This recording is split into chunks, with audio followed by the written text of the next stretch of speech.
balita, isang aerial drone ng Amerika ang natagpuan sa dagat ng San Jacinto, Masbate. Ginagamit ang aerial drone bilang target sa mga military exercise. Pinaimbestigahan na kung paano ito napadpad sa ating teritoryo. May news to go si Sandra Aguinaldo. Inakala raw na bomba ng dalawang mangingisda ang bagay na ito na natagpuan sa dagat ng San Jacinto, Masbate.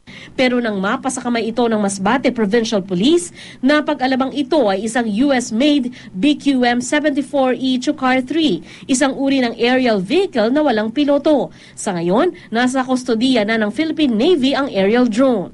We have sent our investigating team belonging to the Philippine Army, particularly from the 9th Infantry Division of the Philippine Army, to investigate the incident and the recovered na sinasabing drone. Ayon sa isang security analyst, ginagamit bilang target sa mga military exercise ang mga aerial drone. Kulay orange daw ito para raw madaling matagpuan sakaling bumagsak. US lang yung gumagamit ng ganyang klaseng drone, aerial drone. May procedure yan, covered yan ng mga existing agreements. Kung property yan ng United States, dapat isaoli sa kanila. Pero may mga procedures silang pagdadaanan.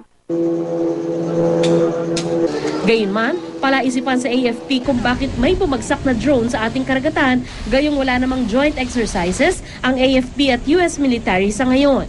Whenever we have these exercises, nagkakaroon tayo ng participation coming from our counterpart, and then involvement of equipment ay nakalatag naman yan kung ano yung mga equipment na gagamitin. Kung saan man ito galing at yung markings, then we will inform the proper authorities kung saan man ito nagmula para ma-informan na meron ditong natagpuan na ganito.